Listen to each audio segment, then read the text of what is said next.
ഏതായാലും ഇവിടെ അങ്ങനെ ആ കാട്ടുവാസി പ്രശ്നം എന്നുള്ള അവിടെ നിന്നാണ് നമ്മൾ തുടങ്ങിയത് അല്ലേ. ഒരു അത്ര പക്വത എന്നുള്ള ആളെന്നല്ല, അങ്ങനെയുള്ളൊരു നോട്ടക്കാരൻ്റെ അടുത്ത് ഇദ്ദേഹം ചെന്ന് പെട്ടു. അപ്പോൾ ഇദ്ദേഹം പറഞ്ഞു കാര്യങ്ങളൊക്കെ ശരിയാവും, ഒരു ബലിയൊക്കെ കൊടുക്കണം, കിട്ടുമോ എന്ന് പറഞ്ഞു. എന്ത് വലിയ നരബലി കൊടുത്തോളൂ കേട്ടോ, നന്നാവും, കുട്ടിയൊക്കെ ഉണ്ടാവും എന്ന് പറഞ്ഞു. അങ്ങനെയാണ് ഈ പറയുന്നവർക്ക് ചിലർക്ക് അർത്ഥറിഞ്ഞിട്ടല്ല പറഞ്ഞത്. നമ്മുടെ നാട്ടിലൊരു പാറൂട്ടിയമ്മയുണ്ട്, മരിച്ചു കേട്ടോ പാവം. അമ്മയ്ക്ക് പെട്ടെന്നൊരു ഭാവാവേശം വരും. ഇടയ്ക്ക് അച്ഛൻ്റെ പ്രേതവും കയറും, ഇടയ്ക്ക് മുരുക്കൻ്റെ പ്രേതവും കയറും. അത് വീട്ടിൽ വഴക്കുണ്ടായാൽ അതിന് രക്ഷപ്പെടാൻ വേണ്ടിയിട്ട് ഒറ്റ ഇതാണ് എന്ന് പറയും. അപ്പോൾ അദ്ദേഹം ചോദിക്കും, ഇപ്പം മുരുകനാണോ അപ്പനാണോ ചോദിക്കും. കളിയാക്കണ്ട കൽപ്പവൃക്ഷം എന്ന് പറയും. കൽപ്പവൃക്ഷം കൽപ്പവൃക്ഷം എങ്ങനെയാണ് കൊണ്ടുവരാ? പാറോടുത്തിയല്ല മുരുകനാണ്. അപ്പോൾ തയ്യ് മതിയോ ചോദിക്കുകയാണേ ഒപ്പം നിൽക്കണ ആളെ. കൽപ്പവൃക്ഷം പറഞ്ഞ തെങ്ങാണല്ലേ. അപ്പോൾ ഉദ്ദേശം എന്താ അറിയോ? ഇളനീരാണേ അതാണ് ഉദ്ദേശിച്ചത്. അപ്പോൾ ഇങ്ങനെ ചില ആളുകളുണ്ട് എന്ന് പറയണം. അപ്പോൾ ആലോചിച്ചിട്ടല്ല പറയണം, അഥവാ അർത്ഥം അറിഞ്ഞിട്ടല്ല പറയണം. ഇദ്ദേഹം ഒരു നരബലി എന്ന് പറഞ്ഞു, അതിന് ഗൗരവം എത്രയുണ്ടെന്ന് ആലോചിച്ചിട്ടില്ല. ഈ വിദ്വാൻ അത് പിടിച്ചെടുക്കുകയും ചെയ്തു. ബലിക്ക് ഒരു മനുഷ്യകുരുതിയാണേ കൊടുക്കണം എന്ന് പറഞ്ഞ് തിരഞ്ഞെടുക്കുന്നപ്പോൾ ഒരു വിദ്വാനെ കിട്ടി, നല്ലൊരു ഒത്ത സൈസ്. അങ്ങനെയാണ് ബലിക്ക് ചക്കും പൊക്കുമായിട്ടുള്ള ആളുകളൊന്നും പാടില്ല. ദാനം നൽകാനും നല്ല സാധനം വേണം കേട്ടോ. ദാനം ചെയ്യുന്ന ആളുകൾ അത് മനസ്സിലാക്കി വെച്ചോളൂ. നമ്മൾ കോങ്ങാട് അങ്ങാടിയിൽ ഒരു തവണ കാറ് കൊണ്ട് വരുമ്പോൾ ഒരു ചെട്ടിയാർ മുമ്പിൽ ചാടി ബ്രേക്ക് ചെയ്തു കേട്ടോ. നമ്മൾ അധികം സ്പീഡിൽ പോകാറില്ല, അതുകൊണ്ട് നോക്കിയപ്പോൾ രാമൻ ചെട്ടി, എന്ത് പണിയാണ് നിങ്ങൾ ചെയ്ത് ചെട്ടിയാർ? സ്വാമിക്കുട്ടിയാണ്, ഞാൻ പയ്യനെ വാങ്ങാൻ വന്നതാണ് എന്ന് പറഞ്ഞു. നല്ല കാര്യമായി. വലിയ സൗകര്യമുള്ള ആളുകളുടെ വലിയ വണ്ടിയിൽ മെഴ്സിഡസ് ബെൻസൊക്കെ വരുമ്പോൾ ചാടിയപ്പോൾ വരെ ഇതൊക്കെ പറഞ്ഞു.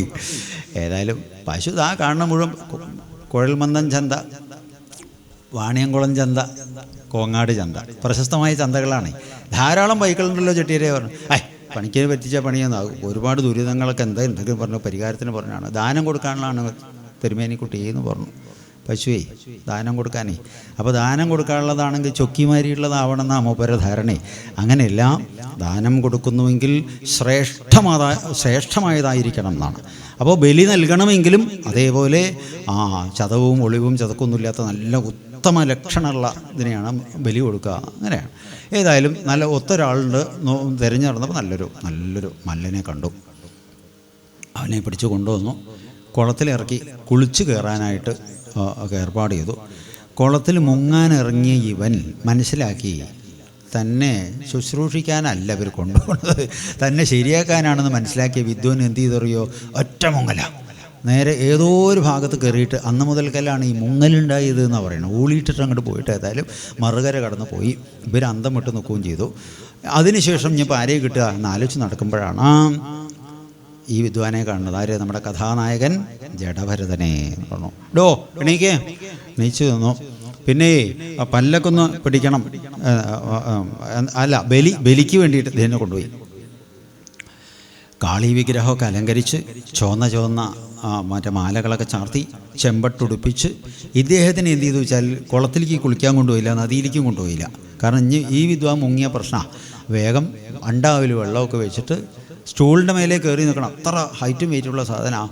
നന്നായിട്ട് കുളിപ്പിച്ചു. എല്ലാം അനുസരിക്കുകയാണ് കേട്ടോ. ചുവന്ന മാലയൊക്കെ ഉണ്ടമാലയൊക്കെ കഴുത്തിലിട്ട് കൊടുത്തു, കുറിയൊക്കെ ഇട്ട് കൊടുത്തു. ബലിക്കല്ലിൻ്റെ അടുത്തേക്ക് കൊണ്ടുപോയി. അവിടെ ഇരിക്കുകയെന്നോ പറഞ്ഞൊക്കെ അനുസരിക്കുകയാണ്. ഇരുന്നോ.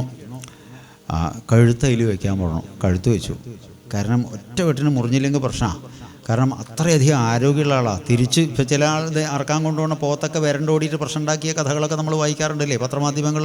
അപ്പോൾ അതേമാതിരി സംഭവിക്കരുത് എന്ന ഭയത്തോടു കൂടിയിട്ട് വാളൊക്കെ നന്നായിട്ട് മൂർച്ച കൂട്ടിയിട്ട് ഓങ്ങി അങ്ങോട്ട് വെട്ടാനങ്ങോട്ട് ഒരുങ്ങിയപ്പോഴത്തേക്കേ തൻ്റെ പരമഭക്തനായിട്ടുള്ള ഭരതനെ രക്ഷിക്കാനായിക്കൊണ്ട് ഭദ്രകാളി മാതാവ് വിഗ്രഹത്തെ പൊളിച്ചുകൊണ്ട് പുറത്തേക്ക് അങ്ങോട്ട് ചാടിയെന്നാണ്.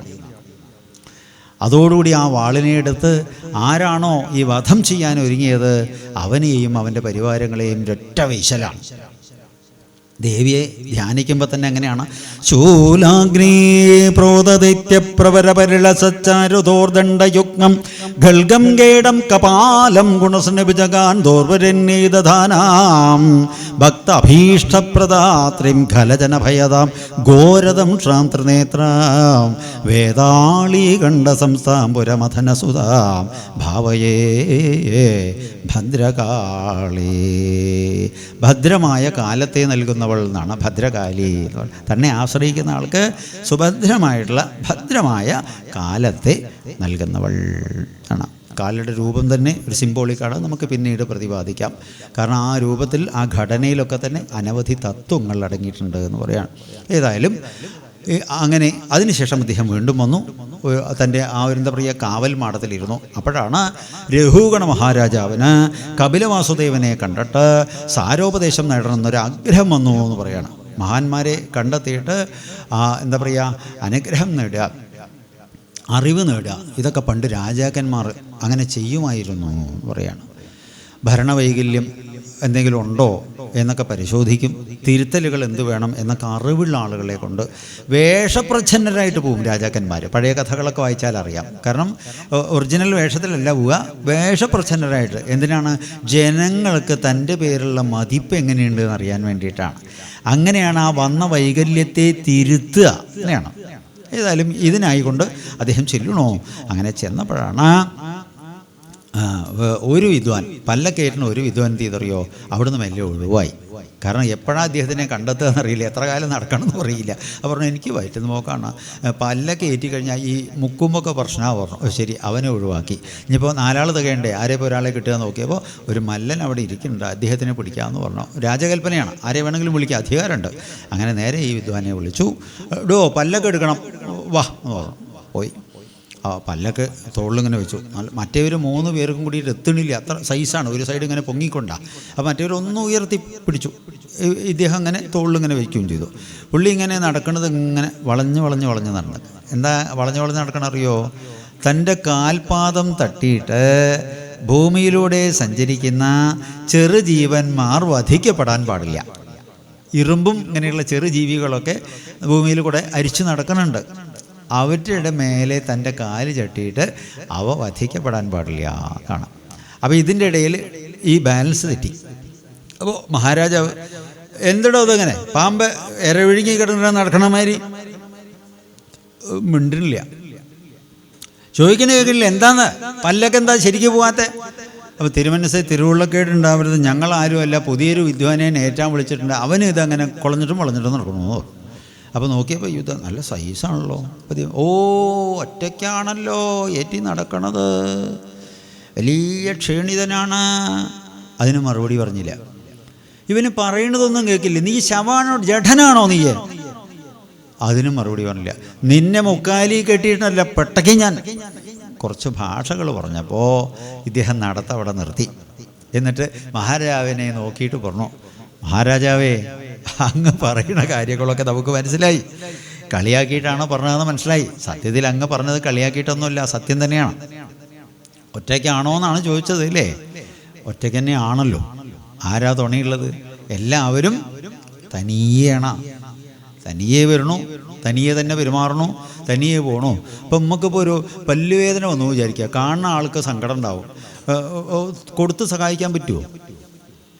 ആനന്ദാനുഭവം ഉണ്ടായി, സ്വയം അനുഭവിക്കുക എന്നല്ലാതെ വേറെ ആൾക്കത് ഷെയർ ചെയ്യാൻ പറ്റുമോ? ഇല്ല. അപ്പോൾ അനുഭവങ്ങളും എന്താണ്? സ്വകാര്യതയുണ്ട്, അതിലെല്ലാത്തിനും ഇൻഡിവിജ്വലാണെന്ന് പറയാം. പിന്നെയോ ജഡനാണോ എന്ന് ചോദിച്ചു. സത്യത്തിൽ ആരാ ജഡനല്ലാത്തത്? ജഡൻ എന്ന് പറഞ്ഞാൽ ശവമാണോ എന്ന് ചോദിക്കണേ. നമ്മുടെ ശരീരത്തിൽ അനേകായിരം കോശങ്ങൾ ഉണ്ടായി വളർന്ന് ഇല്ലാതായി പുതിയ കോശങ്ങളുണ്ടായി ഈ പ്രക്രിയ നടന്നുകൊണ്ടേയിരിക്കുന്നുണ്ടല്ലോ അല്ലേ? ബാലാവസ്ഥയിൽ നമ്മളിൽ ഉണ്ടായിരുന്ന ഒരവസ്ഥ, അന്നിപ്പോൾ ഈ മീശയും താടിയും കാര്യങ്ങളൊന്നുമില്ല. പിന്നെ ഏത് ദിവസമാണ് കർക്കിടകം 18-നാണോ മീശ വന്ന് ചോദിച്ചാൽ നമുക്ക് പറയാൻ പറ്റുമോ? അറിയില്ല. ഏതോ ഒരു ദിവസത്തിൽ ഈ സംഗതികളൊക്കെ മാറ്റം വന്നു. ആദ്യത്തെ പല്ലുണ്ടായിരുന്നു, അത് കൊഴിഞ്ഞു പോയി. പിന്നെ കുറേ കൂടി ഉറപ്പുള്ള പല്ല് വന്നു. ഇതൊക്കെ സംഭവിക്കുന്നുണ്ട്. ശരീരത്തിൽ ചുക്കിച്ചുളുകൾ വരുന്നുണ്ട്. ആലോചിച്ച് നോക്കൂ. ഒരു ദിവസം നമ്മൾ രുക്മിണി സ്വയംവരത്തിന് ആദ്യ ദിവസം ഏതോ ഒരാൾ ഒരു പലഹാരപ്പൊതി കൊടുന്നു. പിറന്നാളാണ്, ആളുകൾക്കൊക്കെ കൊടുക്കുക എന്ന് പറഞ്ഞു, ലഡ്ഡു കൊടുക്കാൻ വേണ്ടി. അങ്ങനെ നമ്മൾക്ക് സന്തോഷമാണ്, ഭക്തന്മാർക്കൊക്കെ ലഡ്ഡു ഇങ്ങനെ കൊടുക്കുകയാണ്. അടുത്ത് വരുന്ന ആളുകളൊക്കെ ഹരിഓം സ്വാമിജി എന്ന് പറയുന്നുണ്ട്, തൊഴുന്നുണ്ട്, പോകുന്നുണ്ട്. 1-2 വലിയ അമ്മമാരിങ്ങനെ സൈഡിൽ മാറി നിന്നിട്ട് പറഞ്ഞു, നല്ലൊരു ചെറുപ്പക്കാരൻ കുട്ടിയില്ലേ, പാവം, ശരാ, എന്താണാവോ ഈ ചെറുപ്പത്തിൽ തന്നെ എങ്ങനെ ആവതേ. അപ്പോൾ ചെറുപ്പം എന്നൊക്കെ കേട്ടാൽ നമുക്ക് സന്തോഷമാട്ടോ. ഏതായാലും ഇത് കഴിഞ്ഞ് രുക്മിണി സ്വയംവരത്തിന് വീണ്ടും ലഡു വന്നു. അപ്പോഴത്തെ സ്ഥിതി എന്താ അറിയോ? അത്ര ചെറുപ്പമല്ല. കാരണം യജ്ഞം ആരംഭിക്കുന്നതിന് മുമ്പ് നമ്മൾ ചില ഒരുക്കങ്ങളൊക്കെ ചെയ്തിട്ട് ടച്ചിങ് ഒക്കെ ചെയ്തിട്ടാണ് വന്നത്. 3-4 ദിവസം കഴിഞ്ഞപ്പോഴേക്കും എന്തായി, അകത്തുനിന്ന് വെളുത്ത് വരാൻ തുടങ്ങി ആണല്ലോ. അപ്പം ഏത് കഥ പറയുമ്പോഴാണ് വെളുപ്പ് വന്നത് നമുക്ക് വിസ്തരിക്കാൻ പറ്റുമോ? അപ്പം നിത്യപ്രളയം, നിത്യവാർദ്ധക്യം എന്നത് നമ്മുടെ ഉള്ളിൽ സംഭവിച്ചു കൊണ്ടിരിക്കണോ? അങ്ങനെയാണെങ്കിൽ അനുനിമിഷം ആ സെല്ലുകളും മറ്റും മരിക്കുന്ന നമ്മൾ ആരാണ്?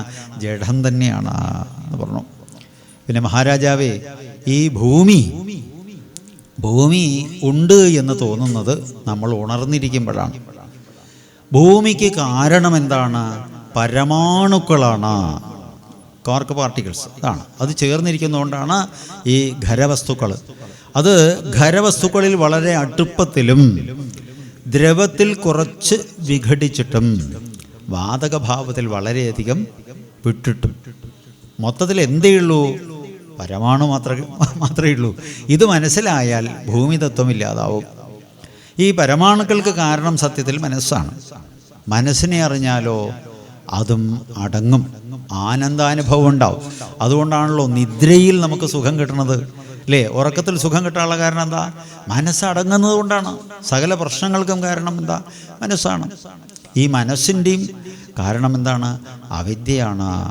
അവിദ്യയെ വിദ്യ കൊണ്ടറിഞ്ഞു കഴിഞ്ഞാൽ ആ പരിഭ്രമവും നടക്കും. അപ്പോൾ ഈ 3 അവസ്ഥയാണ് ഒരു ജീവനുള്ളത്: ജാഗ്രത, സ്വപ്നം, സുഷുപ്തി. 4ാമത്തെ അവസ്ഥയുണ്ട്, ആരും അതിനെപ്പറ്റി ചിന്തിക്കുന്നില്ല മഹാരാജൻ. അതെന്താണ്? അത് തുരീയാവസ്ഥ. കാരണം സുഖമായിട്ട് ഞാൻ ഉറങ്ങി എന്ന് ഉണരുമ്പോൾ പറയുന്നുണ്ട്. അപ്പോൾ ഈ 3 അവസ്ഥകളും അറിയുന്ന ഒരു ഞാൻ, ഈ അവസ്ഥ നമ്മുടെ ഉള്ളിലുണ്ട്. ആ ഞാനാണ് വാസുദേവൻ അഥവാ പരമാത്മതത്വം. ഇങ്ങനെ സാരതത്വങ്ങൾ അദ്ദേഹം ഉപദേശിച്ചപ്പോൾ മഹാരാജാവിന് മനസ്സിലായി ഇതൊരു ഭ്രാന്തനും പിത്തനൊന്നുമല്ല, ഏതോ ഒരു മഹായോഗിയാണ് എന്ന് മനസ്സിലായി. ആ പല്ലക്കിൽ നിന്ന് ഇറങ്ങി സാഷ്ടാംഗം പ്രണമിച്ചു. തനിക്ക് ആത്മവിദ്യ തന്ന് അനുഗ്രഹിക്കണം എന്ന് ആവശ്യപ്പെട്ടു. അപ്പം അദ്ദേഹം ജീവിതത്തിൻ്റെ നശ്വരതയെ പറ്റിയിട്ട്, ബന്ധങ്ങളുടെ നിസ്സാരതയെ പറ്റിയിട്ട് അദ്ദേഹം ഒന്ന് പറഞ്ഞു കൊടുത്തു. എന്ത്? ബന്ധമല്ല, ബന്ധുവല്ല, സ്വന്തമല്ലൊന്നും, നമ്മൾക്ക് അന്ത്യകാലം ബന്ധുവെന്നത് സ്വന്തമാത്മാവ്. കണ്ടതൊന്നും കൊണ്ടുപോയി കണ്ടതില്ലാരും, പിന്നെ എന്തിനിന്നി കണ്ടതെല്ലാം സ്വന്തമാക്കുന്നു.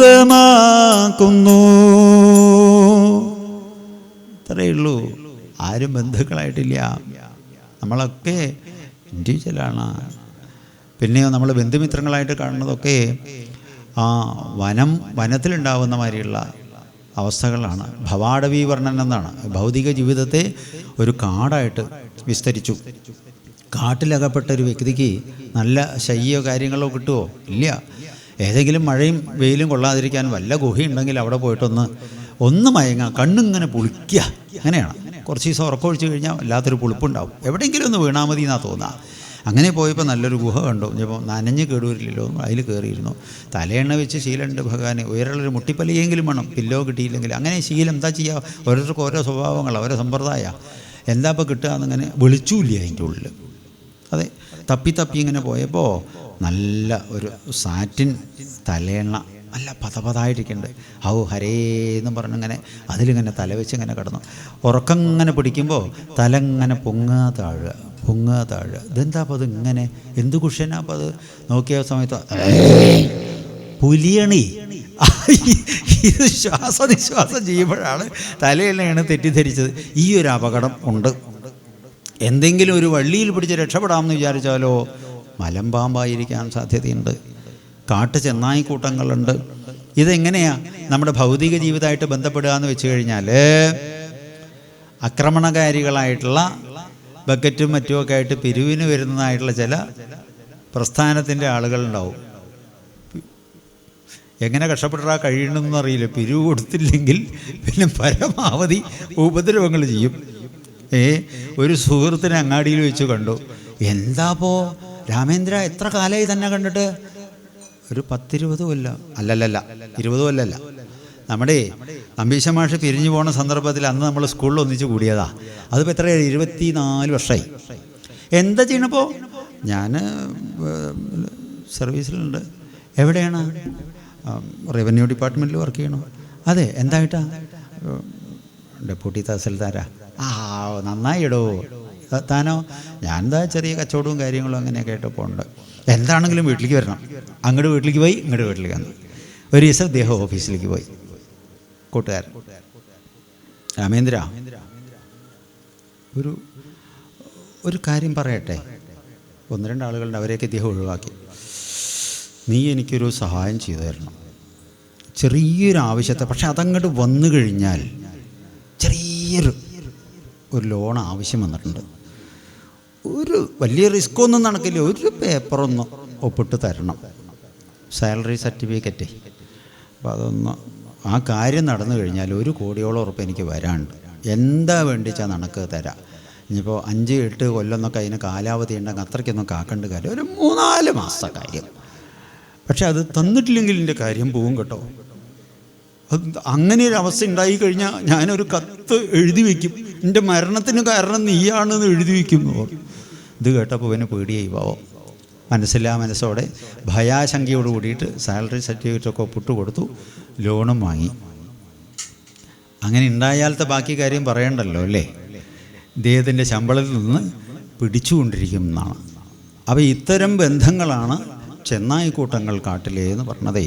അപ്പോൾ നമ്മുടെ ചുറ്റും ഇങ്ങനെയുള്ള പല വഹകളും ഉണ്ടായിക്കൊണ്ടിരിക്കും. സമാധാനം എന്നത് കിട്ടില്ല. ഇതാണ് ഭൗതിക ജീവിതം. അതിൻ്റെ നശ്വരതയെപ്പറ്റി പറഞ്ഞു. അത് മാത്രമല്ല, ഈ മമത വിടാനായിട്ട് അദ്ദേഹം ഒരു ഉദാഹരണം പറഞ്ഞു. നല്ല ഒരു ഭക്തൻ ഇടയ്ക്കൊക്കെ ആശ്രമത്തിൽ വന്നും പോയിരിക്കുന്ന ഒരാളാണ്. ആശ്രമത്തിലേക്ക് കാണുന്നില്ല പുള്ളിക്കാരനെ. അപ്പോൾ സ്വാമി ഗുരുനാഥൻ എപ്പോഴും പറയും, ഇങ്ങനെയൊന്നും ആയാൽ പോരാട്ടോ, കച്ചവടവും കാര്യങ്ങളും ഞായറും തിങ്കളൊക്കെ എല്ലാ മനുഷ്യന്മാർക്കും ഉണ്ട്. പക്ഷേ നമ്മൾ ഈ മൊബൈൽ ചാർജ് ചെയ്യണ മാതിരിയൊക്കെ ഒന്ന് വന്നു പോയിട്ട് സാധനം അനുസരിച്ച് പോയി കഴിഞ്ഞാൽ അതിനൊരു കരുത്തുണ്ടാവും, ആത്മബലം ഉണ്ടാവും കേട്ടോ. ആശ്രമമായിട്ടുള്ള ബന്ധം, ഗുരുനാഥൻ്റെ പീഠായിട്ടുള്ള ബന്ധം നീ കളയണ്ട അപ്പോ എന്ന് പറഞ്ഞു. സ്വാമിജിക്ക് അങ്ങനെ പറയുകയൊക്കെ ചെയ്യാം, നമുക്കിത് മനസ്സിലായിട്ടല്ല. എന്താ അറിയോ, 7 മണി കഴിഞ്ഞ് കഴിഞ്ഞാൽ അമ്മ ഉമ്മർത്ത് വന്നിട്ട് വന്നില്ലേ നോക്കിയിട്ട് വിളക്കം വെച്ചിട്ട് കാവിൽ നിൽക്കി. ഉണ്ണണമെങ്കിൽ ഞാൻ പോയാലേ അത്താഴം കഴിക്കും. അങ്ങനെ സ്വഭാവമുണ്ട്. പിന്നെ അവൾക്കും അതേട്ടാ, ഞാൻ ഒന്നും ഉണ്ടായിട്ടല്ല, വെറുതെ ഇങ്ങനെ ഒരു കയ്യും ഇവിടെ മേലെ വെച്ചാലേ അവൾക്ക് ഉറക്കം വരും. അങ്ങനെ ഒരു കാര്യമാണ്. അനിയന് എപ്പോഴും ഉരുള കൊടുക്കണേ. പിന്നെ പട്ടിക്കാണെങ്കിലും അതെ, ഞാൻ കൊടുത്താലേ കഴിക്കുള്ളൂ. പശു അടക്കം എന്ന് പറഞ്ഞിട്ട് ഞാൻ കൊടുക്കണം കഴിക്കണം. അപ്പോൾ ചുരുക്കം പറഞ്ഞാൽ അദ്ദേഹം ഇല്ലെങ്കിൽ ഒന്നുമില്ല എന്നാ. അദ്ദേഹം പറഞ്ഞൊരു കാര്യം ചെയ്യാം, ഭഗവാന്റെ കൃപ നിനക്കുണ്ടാവട്ടെ, കാര്യങ്ങളൊക്കെ നിനക്ക് മനസ്സിലായി വരും. ഞാനൊരു ഒരു സാധനം തരാം, നീ അതൊന്ന് ഉപയോഗപ്പെടുത്തണം. കുളിക്കാനൊക്കെ എങ്ങനെ പുഴയിൽ പോയി വരും. അപ്പോൾ പോയി വരുന്ന ഗ്യാപ്പിൽ നിനക്ക് ജപിക്കുകയൊക്കെ ചെയ്യാമല്ലോ. അങ്ങനെയെങ്കിലും ചെയ്യാപ്പാ. നാരായണ കൊണ്ട് പോവുക, നാരായണ കൊണ്ട് ഇങ്ങോട്ട് വരാം കേട്ടോ. ഞാൻ ഇനി വിളക്ക് വയ്ക്കലുണ്ടോ? വിളക്ക് വെച്ചിട്ട് ഹരേ രാമ എന്ന് പറയും, എന്നിട്ട് പണിക്ക് പോവും. അങ്ങനെ മതി, എത്ര മതി. വിളക്ക് വയ്ക്കണതിന് മുമ്പ് ഒരു കാര്യം ചെയ്തോളൂ, ഞാൻ തരണ ഈ ഒരു ഔഷധം ഒന്ന് കഴിക്കുക. അത് നല്ലതാണ്, ബുദ്ധിക്ക് നല്ലതാണ്, കരുത്തും ഉണ്ടാവും, ക്ഷീണം ഉണ്ടാവില്ല. ഒരു 4-5 ഗുളിക കൊടുത്തു. ഒരു 3 എണ്ണം ഒന്നിച്ച് കഴിച്ചോളൂ കേട്ടോ. പിറ്റേ ദിവസം പോയി സ്വാമി പറഞ്ഞ ഓർമ്മ, കുളി കഴിഞ്ഞ് വന്നു, ഈ 3 ഗുളിക കഴിച്ചു. അപ്പോൾ ഇറന്തോർത്തെടുത്ത് വിളക്ക് വെച്ചിട്ടാണ് അദ്ദേഹം ചായ കുടിക്കുക, വസ്ത്രം മാറുക. അങ്ങനെയാണ്. കുറച്ച് നേരം കഴിഞ്ഞപ്പോൾ വിളക്ക് വെച്ച് ഈ ഗുളികയും കഴിച്ച് ഇങ്ങോട്ട് തിരിഞ്ഞ് ഒരു 2 സ്റ്റെപ്പ് അങ്ങോട്ട് വെച്ചപ്പോഴത്തേക്ക് തല ഇങ്ങനെ കറങ്ങണമാതിരി തോന്നിയെന്ന് മാത്രമല്ല, ആള് വീണു. ചായയായിട്ട് ഭാര്യ വന്നപ്പോൾ ആൾ ഈറന്തോർത്തോടു കൂടിയിട്ട് തിണ്ണയിൽ വീണ് കിടക്കുക. എന്താ പോട്ടെ ഞങ്ങൾ കിടക്കണേ എന്ന് ചോദിച്ചിട്ട് പിടിച്ചെണീപ്പിക്കാനായിട്ട് കയ്യിൽ പിടിച്ചപ്പോൾ എന്താ സ്ഥിതി അറിയോ? ആള് പോയി. ഇത്രയേ ഉള്ളൂ മനുഷ്യൻ്റെ കാര്യം എന്ന് പറയാണ്. അനിയൻ വന്നു, അമ്മ നിലവിളി കൂട്ടി, എന്താ പൊന്നോ നിനക്ക് പറ്റിയതെന്ന് ചോദിച്ചിട്ട് അമ്മ നിലവിളി കൂട്ടി. അയൽപക്കക്കാർ വന്നു. അതിൻ്റെ ഇടയിൽ ഇദ്ദേഹം എങ്ങനെയാണ് വേണ്ടത്, തിരുലാമലയ്ക്ക് കൊണ്ടുപോകണോ അതോ ഇപ്പോൾ കുഴിച്ചിടണോ, കത്തിച്ചാൽ തീർന്നില്ലേ, പല ചർച്ചകൾ അങ്ങനെ നടക്കണോ. പട്ട് വാങ്ങാൻ പറഞ്ഞയക്കണോ, പാനി വാങ്ങാൻ പറഞ്ഞയക്കണോ, മാവ് വെട്ടാനുള്ള ഏർപ്പാട് ചെയ്യണോ, ഇതൊക്കെ നടക്കണോ. ഇതിൻ്റെ ഇടയിൽ ഒരു സ്വാമി, ഒരു ജടാധാരിയായിട്ടൊരു സ്വാമി ഇങ്ങനെ വന്നു. സ്വാമി വന്നപ്പോൾ മരണ വീടാണ്, ടാർപ്പായൊക്കെ കിട്ടിയിട്ടുണ്ട്, കുറേ കസേരയൊക്കെ ഇട്ടിട്ടുണ്ട്. ഓരോരുത്തരിങ്ങനെ ഇപ്പോൾ 1-2 ആളുകൾ മദ്രാസിലൊക്കെ ഉണ്ട്, ബാംഗ്ലൂരും ആളുണ്ട്. അപ്പോൾ ഇവരൊക്കെ വരാൻ അപ്പോൾ എന്തായാലും ഇപ്പോൾ പിറ്റേഴ്സേ എടുക്കാൻ പറ്റുള്ളൂ. അപ്പോൾ അതിന് വേണ്ടിയിട്ട് കുറച്ച് നേരം പോക്കാനും രാത്രിക്ക് വേണ്ടിയിട്ടേ കാപ്പിയും കാര്യങ്ങളൊക്കെ ഏർപ്പാട് ചെയ്തു. ഈ അർച്ചക കൂട്ടങ്ങളുണ്ട്, ഒരു ഭാഗത്തിരുന്നിട്ട് ക്ലാവറായ നമ്മ എസ്പേഡായ നമ്മ അവർക്കുള്ള ഒരു 1-2 കെട്ട് ചീട്ടായിട്ട് അവരങ്ങനെ ഒരു ഭാഗത്തിരിക്കണം. ഓരോരുത്തർ ഓരോ രീതികൾ, പെണ്ണുങ്ങൾ കരയണം. ഇതിൻ്റെ ഇടയിൽ സ്വാമി വന്നപ്പോൾ പറഞ്ഞു, സ്വാമിജി പിന്നെ ഇവിടേക്കിപ്പോൾ വരാൻ പാടില്ലായിരുന്നു സ്വാമിജി. എന്തേ? ഇതൊരു മരണ വീടാ. അതിനെന്താ സ്വാമിമാർക്ക് എന്താ മരണ വീട്ടിൽ പോകാൻ പാടില്ല എന്ന് ആരാ പറഞ്ഞേ? അങ്ങനെയൊന്നുമില്ല. അത് ഞാനൊരു ദൃഷ്ടാന്തത്തിൻ്റെ പേരിൽ വന്നതാ. ഞാൻ മലയാളിയാണ്, നേരത്തെ നാട് വിട്ടു പോയത്. ഹിമാലയത്തിലാണ്, വസിഷ്ഠ ഗുഹയിലാണ് ഞാൻ താമസിക്കുന്നതേ. പിന്നെ കേദാരത്തിലുണ്ടാവും, നീലകണ്ഠുമായിട്ട് അങ്ങനെ കഴിഞ്ഞു കൂടുകയാണ്. ഈ മരിച്ച വ്യക്തി ദ്വയാക്ഷര നാമധേയത്തോടു കൂടിയ ആളല്ലേ? മനസ്സിലായില്ല സ്വാമി? അകാരാദി ആ എന്ന അക്ഷരത്തിലല്ലേ അദ്ദേഹത്തിൻ്റെ പേര് തുടങ്ങണത്. പകാരാദിയിൽ അവസാനം അപ്പാന്നോ അപ്പൂന്നോ വല്ലതും സ്വാമി കണ്ടുപിടിച്ചു. അതേ സ്വാമിജി, അത് എന്താ പറ്റിയറിയോ?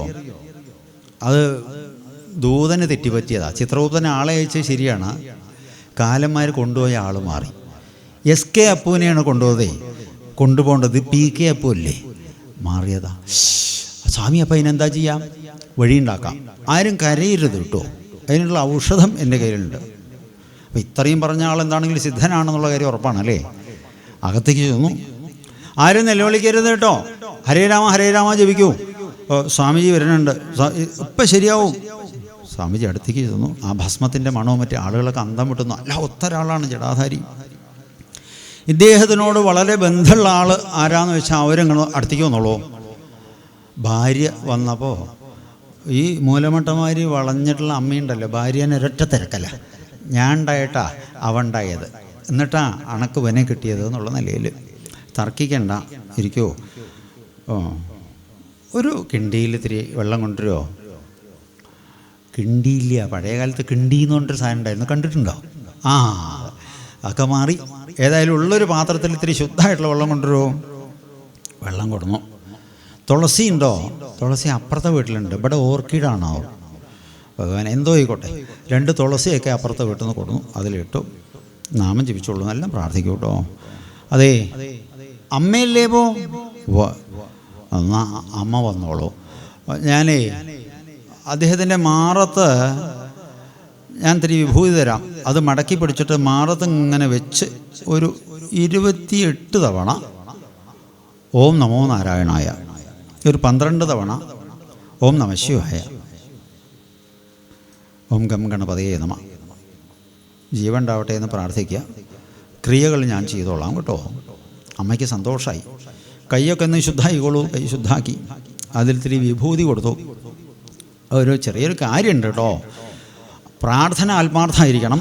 ഈ ആത്മാർത്ഥമായിട്ട് ഈ തന്ന വിഭൂതി വെച്ച് ഇദ്ദേഹത്തിൻ്റെ മാറത്ത് തൊട്ട് പ്രാർത്ഥിച്ചാൽ ആ അമ്മയുടെ ജീവാത്മാവ് അദ്ദേഹത്തിലേക്ക് കയറും കേട്ടോ.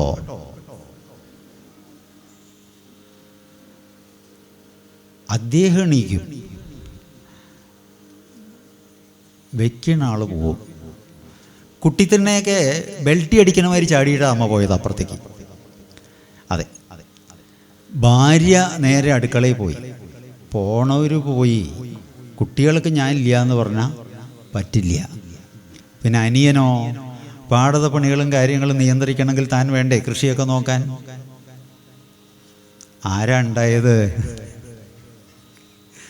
ബന്ധുവല്ല, ബന്ധമില്ല, സ്വന്തമല്ലൊന്നും,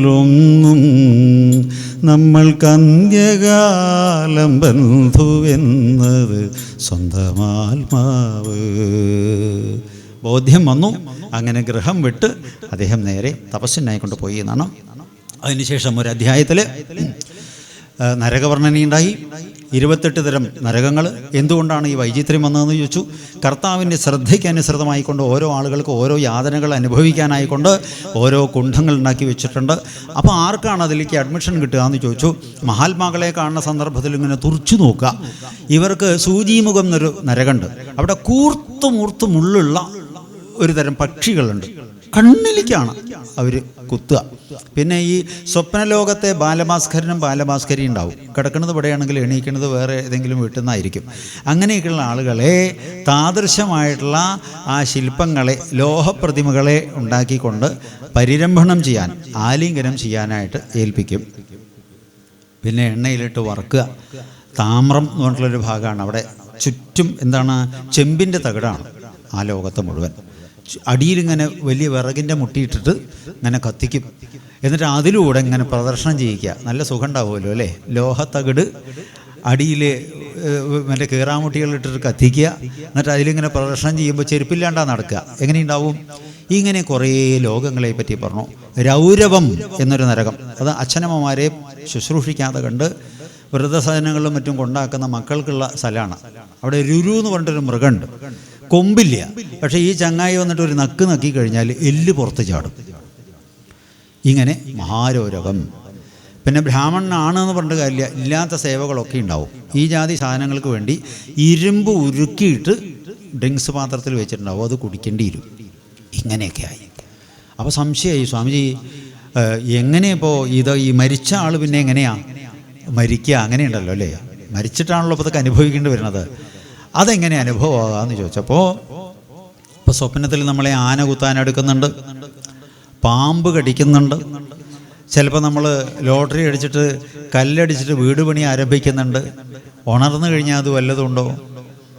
ശരിയല്ലേ? പക്ഷെ ഇതെല്ലാം നമ്മൾ അനുഭവിക്കുന്നില്ലേ? അതൊരു ശരീരമല്ലേ? ആ ശരീരത്തിൽ നമ്മളും ഈ നമ്മളോട് ചുറ്റുമുള്ള ഈ പ്രപഞ്ചമില്ലേ? അത് ഏത് ദേഹത്തിലിരുന്നിട്ടാണോ നമ്മളത് അനുഭവിക്കുന്നത്, ആ ദേഹത്തിന് പറയുന്ന പേരാണ് യാതനാദേഹം, കാരണശരീരം. അത്തരം ശരീരമാണ് കിട്ടുക. അതിന് ആ സ്ഥൂലമായിട്ടുള്ള ഭാവമല്ല, സൂക്ഷ്മഭാവമാണ്. വിനോദിക്കാനും സാധിക്കും, വേദനിക്കാനും സാധിക്കും, അതിന് ക്ഷയമുണ്ടാവില്ല. ഇത്തരം ഒരു ദേഹത്തിലാണ് ഈ പണികളൊക്കെ ചെയ്യുന്നത്, അനുഭവിക്കേണ്ടതായിട്ട് വരുന്നത്. അപ്പം ചോദിച്ചു, അല്ല എല്ലാ ആളുകളും ഇപ്പോൾ ഈ ലോകത്ത് പോണ്ടിരുമോ? എല്ലാവരും പോണ്ടിയില്ല. ഇതിൽ പോവാതിരിക്കാനും ഈ നരകം അനുഭവിക്കാതിരിക്കാൻ എന്താ വഴി? പോവാതിരിക്കാനും നരകം അനുഭവിക്കാതിരിക്കാനും ഒറ്റ വഴിയുള്ളൂ. ആപതികിം കരണീയം സ്മരണീയം ശരണയുഗളമമ്പായാം തൽസ്മരണം കിം കുരുതേ ബ്രഹ്മാദീൻ അഭികിങ്കരീ കുരുതേ. ആപത്ത് വന്നു കഴിഞ്ഞാൽ ഭഗവാനെ ആശ്രയിക്കുക. അങ്ങനെ ആശ്രയിച്ച ഒരാൾക്കുണ്ടായിട്ടുള്ള അനുഭവം പറയാമെന്ന് പറഞ്ഞിട്ടാണ് പണ്ട് കാന്യകുബ്ജം എന്ന സ്ഥലത്ത് അജാമളൻ എന്നു പേരായിട്ടുള്ളൊരു ബ്രാഹ്മണൻ ഉണ്ടായിരുന്നു. ശ്രേഷ്ഠനായിട്ട് അദ്ദേഹം ജീവിതം നയിച്ചു വന്നാലും അച്ഛൻ തിരുമേനിയൊക്കെ ഉണ്ട്. നല്ല സാത്വികനാണ്, നല്ല കർമ്മ, മൃത്യുഞ്ജയ ഹോമമൊക്കെ ചെയ്യണമെങ്കിൽ കൃത്യമായിട്ട് എല്ലാ വിഭവങ്ങളും വേണം, എന്നാലേ ചെയ്യൂ. മനസ്സിരുത്തി പ്രാർത്ഥിച്ച് ചെയ്യും. ആ ചെയ്യുമ്പോൾ അതിനൊരു എന്താ പറയുക, ഒരു അനുഭവം ഉണ്ടാവും. അങ്ങനെ എപ്പോഴും അവസരങ്ങളാണ്. അപ്പോൾ സാധനം ഈ ചമതിയും കാര്യങ്ങളൊക്കെ പറിച്ച് ചില സംഗതികൾക്ക് പ്ലാശിൻ ചമത, ചിലതിന് കൂവളം, ചിലതിന് മാരണദോഷങ്ങളാണെങ്കിൽ ആര്യവേപ്പിൻ്റെ കമ്പ്, അങ്ങനെ വെള്ളക്കടുക്, ഇങ്ങനെ ഓരോ ദ്രവ്യങ്ങൾ വേണം. ചിലതിൽ പുഷ്പങ്ങൾ ഹോമിക്കും, പലാശ പുഷ്പം, അങ്ങനെയൊക്കെയുണ്ട്. അപ്പോൾ ചമത പറിക്കാനായിട്ട് മകനോട് പറഞ്ഞു. മകൻ ചമത പറിക്കാനായിട്ട് പോയി. അപ്പോൾ ഈ പറിക്കണ സ്പീഡിലുണ്ടാവില്ല. അങ്ങനെ കാട്ടിലെത്തിയെന്ന് പറയുകയാണ്. കാട്ടിലെത്തിയപ്പോഴാണ്, ചെറുപ്പത്തിലൊക്കെ പള്ളിക്കൂടത്തിൽ പഠിക്കുമ്പോൾ ഇതിനെയൊക്കെ ഓടിക്കളിച്ചിട്ട് ഇവിടെ ഒരു പണിയാരമാവുണ്ട് ആ മൊട്ടക്കുന്നിൻ്റെ മേലെ. നല്ല രസമാട്ടോ അതിലത്തെ മാങ്ങയ്ക്ക് ചെയ്യുന്നത്. ഇതിന് ഓർമ്മ വന്നു. അങ്ങനെ ആ പണിയാരമാവിൻ്റെ അടുത്തേക്ക് പോയത് ചമത പറിക്കാനാണ് കേട്ടോ. അങ്ങനെയാണെങ്കിൽ അദ്ദേഹത്തിൻ്റെ ഓർമ്മ മാങ്ങയിലേക്ക് ചെന്നു. അവിടെ പോയി ആ മാവിൻ്റെ അടുത്ത് നിന്നപ്പോൾ കുറച്ച് 1-2 മാങ്ങ വീണ് കിടക്കുന്നുണ്ട്. അതിങ്ങനെ എടുത്തു, തുടച്ചു, കടിച്ചു, ഇങ്ങനെ ആസ്വദിച്ച് നിൽക്കുമ്പോൾ മാവിൻ്റെ പുറകു ഭാഗത്ത് ഒരു വളകിലുക്കും ഒരു അടക്കിച്ചിരി. അപ്പോൾ അദ്ദേഹം എന്താ എന്നറിയാൻ വേണ്ടിയിട്ട് എത്തി നോക്കാൻ പോയപ്പോൾ ഒരു ദാസി സ്ത്രീ ഒരു മാന്യ വ്യക്തിയായിട്ട് വെള്ളയും വെള്ളി എടുത്തിട്ടുള്ള ഒരാളോട് ചില്ലിമുള്ളം കാടുകളിൽ ലെല്ലെല്ലാം പാടുക. ഇത് കണ്ടപ്പോൾ അദ്ദേഹത്തിന് അത്ഭുതമായി. അന്തം വിട്ട് നോക്കിയപ്പോൾ രക്ഷസ് വായണമാരി ഈ വിദ്വാൻ ഓടി. അയമേ അങ്ങനെ തന്നെ നിന്നു, അരകുറ വസ്ത്രത്തോട് കൂടിയിട്ട്. അങ്ങോട്ടും നോക്കി ഇങ്ങോട്ടും നോക്കി. കുട്ടി എന്താ അവിടെ? തിരുമേനി എന്താ അവിടെ? ഞാൻ ചമത പറിക്കാൻ വന്നതാ. ഞാൻ അദ്ദേഹത്തിന് ഇത്തിരി സംസാരിക്കണം എന്ന് പറഞ്ഞപ്പോഴേ ഇങ്ങനെ ഒഴിഞ്ഞിരുന്ന് സംസാരിക്കാലോചിച്ചിട്ട് ഇങ്ങോട്ട് വന്നതാണ്. എപ്പോഴും സംസാരിക്കാറുണ്ട്? അങ്ങനെയൊന്നുമില്ല എന്നൊക്കെ പറഞ്ഞു. അങ്ങനെ പറഞ്ഞ് ഇദ്ദേഹം പോയി. ചമതിയും കുറച്ചൊക്കെ കൊണ്ടുപോയാലും അന്ന് രാത്രി ഇദ്ദേഹത്തിന് ഉറങ്ങുമ്പോൾ ഉറക്കം വരുന്നില്ല. പാലൊക്കെ കഴിച്ചു, ഒക്കെ കഴിച്ചിട്ട് കിടക്കുന്നുണ്ട്. പക്ഷേ ഉറക്കം വരെ എന്താ അറിയാം, ഇത് ഈ ദൃശ്യങ്ങൾ ഇങ്ങനെ മാറി മാറി ദോശ മറിച്ചിടണ മാതിരി അങ്ങോട്ട് തിരിഞ്ഞ് കിടക്കുക, അങ്ങോട്ട് തിരിഞ്ഞ് കിടക്കുക, അങ്ങനെ ആയിട്ട് ഏതായാലും പിറ്റേ ദിവസം രാവിലെ വേഗം കുളിച്ച് കാര്യങ്ങളൊക്കെ കഴിഞ്ഞിട്ട് മൂപ്പര് ചമത പറിക്കാൻ പോയി. ചമതേൻ്റെ ആവശ്യമൊന്നുമില്ല, തലേദിവസം കൊടുത്തിട്ടുണ്ട്, എന്നാലും ചമത പറിക്കാൻ പോയി. ചമത പറിക്കാൻ പോയി. അങ്ങനെ എന്തായി, പിന്നെ ഇങ്ങോട്ട് വന്നില്ല എന്ന് പറയാണ്. ആ ദാസി സ്ത്രീയായിട്ട് കൂടി അവിടെ കഴിഞ്ഞു. ഇവിടെയുള്ള ഭാര്യയും മക്കളൊക്കെ ഇവിടെ ഇരിക്കുന്നുണ്ട്. അവിടെ കൂടി അതിൽ ഒരു പെൺകുട്ടി ഉണ്ടായി. വീണ്ടും അങ്ങനെ കൂടി ആഹാര രീതികളൊക്കെ മാറിയിട്ടോ, ആ ഇരിക്കുന്ന സാഹചര്യം അനുസരിച്ചുള്ള സമ്പ്രദായങ്ങളൊക്കെ മാറിയല്ലോ. വീണ്ടും അങ്ങനെ 9 പെൺകുട്ടികൾ ജനിച്ചു എന്ന് പറയണേ. ചെറിയ പ്രായമാണ്. അപ്പോഴത്തേക്ക് ഒരു 86 വയസ്സ് പുള്ളിക്കാരനായി. 86 അങ്ങനെ ഇരിക്കുമ്പോഴേക്ക് അതിപരിചയാത് അവജ്ഞാന്നുണ്ടല്ലോ, ആ ദൈവന്മാര് കണ്ടിരുന്ന തിരുമേനിൻ്റെ ഒരു ഭാഗ്യമാണ് അദ്ദേഹത്തിനെ ശുശ്രൂഷിക്കാൻ പറ്റിയതെന്നൊക്കെ ആ സ്ത്രീ പറഞ്ഞാൽ പോലും ചില ഘട്ടങ്ങളിലൊക്കെ ഈ ചൊട്ടത്തലയെന്നൊക്കെ പറഞ്ഞിട്ട് പറയാനൊക്കെ തുടങ്ങി. ചില ഈ എന്നൊക്കെ അദ്ദേഹം പറയാൻ തുടങ്ങി, അങ്ങോട്ടും ഇങ്ങോട്ടും പറയാൻ തുടങ്ങി. ഇതേമാതിരി ഒരു ദേവീനെ ഞാൻ കണ്ടിട്ടില്ല എന്ന് ഇദ്ദേഹവും തിരിച്ചും പറഞ്ഞു. തൻ്റെ അതേമാരൊന്നും ഇങ്ങനെയല്ല പെരുമാറുക. അങ്ങനെ ചെറിയൊരു വിരസതയും വിരക്തിയും ഇവരുടെ ഉള്ളിലുണ്ടായി എന്ന് പറയാണ്. എന്തായാലും ഈ ദേവിയെ വിട്ട് പോവുക എന്നാലാണ് നല്ലത് തനിക്ക് എന്ന് തോന്നിയിട്ട് അദ്ദേഹം സാധനങ്ങളൊന്നും പാക്ക് ചെയ്തില്ല. ജീവൻ കിട്ടിയാൽ മതി എന്നുള്ള നിലയിൽ കഴിച്ചിലാവാനായിട്ട് അദ്ദേഹം മാനസികമായിട്ട് തീരുമാനിച്ചു. അപ്പോൾ ബാഗിൽ സാധനം എടുത്ത് പോവുകയാണെങ്കിൽ അവൾ തടുക്കും. അപ്പോൾ എന്ത് ചെയ്തു, ബാഗൊന്നും എടുത്തില്ല. നൈസിൽ ഇറങ്ങി ചെരുപ്പൊക്കെ ഇട്ടിട്ട് ഇങ്ങനെ ഭാരമൊന്നുമില്ലാതെ 1-2 സാധനങ്ങൾ അത്യാവശ്യം വേണ്ടതൊക്കെ ഇടുപ്പിലൊക്കെ തുരുകി വെച്ച് ഇങ്ങനെ പോകുമ്പോൾ ഈ അമ്മ ഛർദ്ദിക്കണത് കണ്ടപ്പോൾ അദ്ദേഹം എന്താ ഭഗവാനെ, ഉള്ളിലേക്കൊരു പ്രേരണ തോന്നി. അപ്പോൾ നോക്കുമ്പോൾ ശരിയാണ്, നേരത്തെ ഇങ്ങനെയുള്ള അനുഭവം ഉണ്ടായിട്ടുണ്ടല്ലോ. അപ്പോൾ സംശയം, ഇനിയിപ്പോൾ എന്താണെങ്കിലും ഇതിപ്പോൾ ഒക്കെ ലക്ഷ്മി കുട്ടികളാണല്ലോ എട്ടാൻ പോകണം, ചിലപ്പോൾ നമുക്കൊരു നാരായണക്കുട്ടിയെ കിട്ടിയാലോ എന്നൊരു പ്രതീക്ഷയിൽ തിരിച്ചു വന്നു എന്ന് പറയണം. അവിടെ അഡ്ജസ്റ്റ് ചെയ്ത് കൂടി. ഭാഗ്യം എന്നല്ലാതെ എന്താ പറയുക, 10ാമത്തെ കുഞ്ഞ് ആൺകുട്ടി. സന്തോഷമായി. 10-28 ദിവസം കഴിഞ്ഞതിന് മുമ്പ് തന്നെ കുട്ടിയുടെ ചുണ്ടിൽ ചോറൊക്കെ വെച്ച് തേച്ച് കൊടുത്തു. കുട്ടിക്ക് ആ മുത്തശ്ശൻ്റെ സ്മരണയിൽ നാരായണ എന്ന നാമധേയം, നാരായണൻ എന്ന് വിളിക്കുകയും ചെയ്തു. ചെവിയിൽ നാരായണൻ വിളിച്ചു. 1-2 കൊല്ലം 1-2 വയസ്സ് കുട്ടിക്ക് ആയി. അതങ്ങനെ ആസ്വദിച്ചിരിക്കണോ അദ്ദേഹം.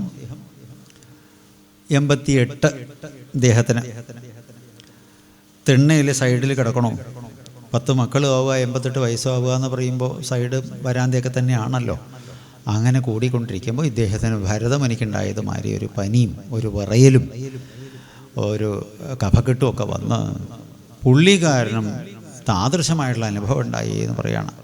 കാക്കയൊക്കെ മുമ്പിൽ വന്ന് കുളിക്കലും കാക്കാന്ന് കൊക്കുകൂടുക, കരിമ്പടം പൊതിച്ചിട്ടുള്ള ജന്തുക്കൾ ഇങ്ങനെ അടുത്തു വന്ന് പെക്രി ഇങ്ങനെ പീഡിപ്പിക്കണ രംഗങ്ങൾ, ദുസ്വപ്നങ്ങൾ കാണുക, ഇതൊക്കെ ഇങ്ങോട്ട് സഹജമായി സ്ഥിരമായി. അല്ലാതെ പരിഭ്രമിച്ചു, ഭയന്നു. മരണപ്പെട്ട ആളുകൾ വിളിക്കുക, അച്ഛൻ ഇവരൊക്കെ നിൽക്കുക, തിരുമേനിയൊക്കെ വന്നിങ്ങനെ നിൽക്കുക, അങ്ങനെയൊക്കെ കണ്ടു. ഭഗവാനെ പോണ്ട സമയമായോ എന്ന് ഉള്ളിൽ വേദനയോട് കൂടിയിട്ട് കണ്ണടച്ചിങ്ങനെ പേടിച്ച് പ്രാർത്ഥിച്ച് നിൽക്കുമ്പോൾ വലിയൊരു ഇടിമിന്നലും കൊന്ത്രമ്പല്ലും ശിരസിൽ കൊമ്പുള്ള 4 യമദൂതന്മാരങ്ങോട്ട് വന്നു നിന്നോന്നാണ്. ഒന്നും നടുങ്ങിയിട്ടോ അദ്ദേഹം. ഇനി ഈ ജന്തുക്കളെ കണ്ടിട്ട് എൻ്റെ കുട്ടി പേടിക്കുമോ എന്ന് അദ്ദേഹത്തിൻ്റെ ഉള്ളിലുണ്ട്. ആ മുറിയിൽ നിന്ന് ചാന്ന് പറഞ്ഞിട്ട് കുട്ടിയുടെ അടുത്തേക്ക് വരുന്ന 2 വയസ്സുകാരൻ കുട്ടി ഈ ജന്തുക്കളെ കണ്ട് പേടിക്കണ്ട എന്നുള്ള നിലയിൽ ഉണ്ണീനെ അടുത്ത് ഇങ്ങോട്ട് പോപ്പേ നാരായണ അങ്ങോട്ട് വിളിച്ചപ്പോൾ ഒരു മിന്നലും കൂടി ഉണ്ടായി, ഒരു മഞ്ഞപ്രകാശം. അതിൽ വിഷ്ണുദൂതന്മാർ 4 പേര് വന്നു. 2 പേരും പരസ്പരം തർക്കമുണ്ടായി. എന്താ നിങ്ങളിവിടെ? അവരും ചോദിച്ചു എന്താ നിങ്ങളിവിടെ എന്താന്ന് ചോദിച്ചു കഴിഞ്ഞാൽ നിങ്ങളിവിടെ എന്താന്നാ മറുപടി പറയുക? നിങ്ങളെന്താ തല്ലേ ചോദിച്ചത്? നിങ്ങളെന്താ? ഞങ്ങൾ ദേഹത്തിനെ കൊണ്ടുപോകാൻ വന്നതാ, ഞങ്ങളും ദേഹത്തിനെ കൊണ്ടുപോകാൻ വന്നതാ. എങ്ങനെ ഒരാളെ 2 കൂട്ടർ കൊണ്ടുപോകാം? നിങ്ങൾ എന്തിൻ്റെ പേരിലാണ് കൊണ്ടുപോവുക? ഇദ്ദേഹം ബ്രാഹ്മണനായിട്ട് ജനിച്ചു കൊണ്ട് കാര്യമില്ല, ജീവിതശൈലികൾ മുഴുവൻ രാക്ഷസന്മാരേക്കാൾ കഷ്ടമാണ്. അതുകൊണ്ട് ഇദ്ദേഹം ബ്രാഹ്മണനല്ല, ബ്രഹ്മരാക്ഷസനാ. ഇദ്ദേഹത്തിനെ ഞങ്ങളല്ലാതെ പിന്നെ ആരാ കൊണ്ടുപോവുക? നിങ്ങൾ എന്തിനാ കൊണ്ടുപോവുക? അദ്ദേഹം ഏത് രാക്ഷസനോ എന്തു കോലത്തിലോ ഇരുന്നോട്ടെ, അന്തേ നാരായണ സ്മൃതി, ഞങ്ങളുടെ പ്രഭുവിൻ്റെ നാമധേയം ഇദ്ദേഹം ഉച്ചരിച്ചിരിക്കുന്നു എന്നാണ്. അങ്ങനെയാണെങ്കിൽ അദ്ദേഹത്തിനെ ഞങ്ങളാ കൊണ്ടുപോവുക. നിങ്ങൾക്ക് സംശയം ഉണ്ടെങ്കിൽ നിങ്ങളുടെ ബോസിനോട് ചോദിച്ചോളൂ എന്ന് പറഞ്ഞു. അങ്ങനെ ഇവർ നേരെ ചെന്നു. യമധർമ്മനെ കണ്ടു. ഇവിടെ ഉണ്ടായിട്ടുള്ള സാഹചര്യങ്ങളൊക്കെ 4 കൈയോട് കൂടിയിട്ട് മഞ്ഞ ഡ്രസ്സിട്ടിട്ട് ആ വനമാലയൊക്കെ ചാർത്തിയുള്ള 3-4 നല്ല യോഗ്യന്മാരായിട്ടുള്ള പുരുഷന്മാർ എന്നൊക്കെ അങ്ങോട്ട് പറഞ്ഞപ്പോൾ ധർമ്മരാജാവ് എണീറ്റു. അദ്ദേഹം പറഞ്ഞു, അവരെ നിങ്ങൾ കണ്ടുവോ? കണ്ടു. ചെറിയൊരു തർക്കം ഉണ്ടായി. തർക്കം വേണ്ടിയിരുന്നില്ല. എന്തിൻ്റെ പേരില്ല? അതന്നെ ഇങ്ങോട്ട് കൂട്ടിയിട്ട് വരുന്നതിൻ്റെ പേരിലാണ്. കഥകളൊക്കെ വിസ്തരിച്ചു. അപ്പോൾ പറയുകയാണ്, ആ ഭഗവാന്റെ തിരുനാമം പാപികൾക്കേറ്റം പ്രയാസമായി വന്നിടും പാടുവാൻ ഈ നാമം നാരായണ. 4 അക്ഷരേ ഉള്ളൂ എന്ന് പറഞ്ഞു തരില്ല. പാപികൾക്കത് വരില്ല. അന്ത്യത്തിൽ ആ ഒരു നാമം വന്നുവെങ്കിൽ അദ്ദേഹം സുകൃതിയാണ്. അതുകൊണ്ട് അദ്ദേഹത്തിനെ അങ്ങോട്ട് തന്നെ കൊണ്ടുപോകേണ്ടത് എന്ന് ധർമ്മരാജാവ് ഇവരോട് ഉപദേശിച്ചു. തിരിച്ചു വന്നു. വിഷ്ണുദൂതന്മാരെ തൊഴുതിട്ട് പറഞ്ഞു, അതേ നോക്കൂ, ഞങ്ങളുടെ ഭാഗത്ത് തെറ്റുപറ്റി കേട്ടോ, നിങ്ങൾ തന്നെയാണ് അദ്ദേഹത്തിനെ കൊണ്ടുപോകേണ്ടത്. ധർമ്മരാജാവ് ഞങ്ങളോട് പറഞ്ഞു കാര്യങ്ങളൊക്കെ എന്ന് പറഞ്ഞു. ഏതായാലും അർദ്ധമരണാവസ്ഥയിൽ ഇതൊക്കെ ശ്രവിച്ചു കൊണ്ടിരുന്ന അജാമിളൻ ഇവരുടെ കാരുണ്യ കടാക്ഷം വീണപ്പോൾ അദ്ദേഹത്തിന് ഊർജ്ജമുണ്ടായി. കട്ടുമ്മൽ എഴുന്നേറ്റിരുന്നു. തൊഴുതുകൊണ്ട് പറഞ്ഞു, ഞാൻ ഇതൊക്കെ കേട്ടും കണ്ടും കൊണ്ടാണ് കിടക്കണതേ. ഈ കാര്യങ്ങൾ മനസ്സിലായി. ഞാൻ കുറച്ചൊക്കെ അനുഷ്ഠാനങ്ങളും കാര്യങ്ങളൊക്കെ ചെറുപ്പത്തിൽ ചെയ്താലും പിന്നെ എന്താ പറയുക, ബാല്യകാലത്ത് ചെയ്താലും ആ യൗവനമൊക്കെ അങ്ങോട്ട് കഴിഞ്ഞിട്ടുള്ള അവസ്ഥയിൽ എൻ്റെ കാര്യങ്ങളൊക്കെ മഹാപകടമായിരുന്നു. മുത്തശ്ശൻ്റെ ഓർമ്മയിൽ ഉണ്ണിക്ക് നാരായണൻ എന്ന് പേരിട്ടു, എന്തോ അങ്ങനെ തോന്നി, അങ്ങനെ ചെയ്തു, അത്രയേ ഉള്ളൂ. അല്ലാതെ ഞാൻ സത്യത്തിൽ ഭഗവാനെ വിളിച്ചതല്ല, എൻ്റെ ഉണ്ണിയെ വിളിച്ചതാണ്. എന്നിട്ട് തന്നെ ഭഗവാന്റെ നാമധേയമായി എന്നതിൻ്റെ പേരിൽ നിങ്ങൾ വന്നിട്ട് ഈ ഒരു സൗകര്യം എനിക്ക് ഒരുക്കുന്നുവെങ്കിൽ എനിക്ക് കുണ്ഠിതമുണ്ട്, എനിക്ക് ആ ഫലം അനുഭവിക്കാൻ ഒരു പ്രയാസം തോന്നുന്നു. അനുവദിക്കുകയാണെങ്കിൽ എനിക്ക് ആത്മാർത്ഥമായിട്ട് ജപിക്കാൻ കുറച്ച് ആയുസ് തരുമോ എന്ന് ചോദിച്ചു. ജപിക്കാൻ ആണ് ശ്രേഷ്ഠകർമ്മങ്ങൾ ചെയ്യുന്ന വ്യക്തികൾക്ക് എപ്പോഴും ആയുസ് നീട്ടിക്കിട്ടും എന്നാണ്. അവനെ കൊണ്ട് പ്രപഞ്ചത്തിന് ഗുണമുണ്ടാവണം. അപ്പോൾ അങ്ങനെ അനുവദിച്ചു കൊടുത്തു. 12 വർഷം കൂടിയിട്ട് എന്നാണ്. അപ്പോൾ ജീവിതത്തിൻ്റെ നശ്വരത മനസ്സിലായിട്ടുള്ള അദ്ദേഹം നേരെ ബദരികത്തിൽ ചെന്ന് തപസ്യാരതനായിക്കൊണ്ട് മഹാഭാഗവതനായി കണ്ടാണ് പരമപദം പ്രാപിച്ചത് എന്നുള്ള ഭാഗമാണ് നമ്മൾ വായിച്ചത്.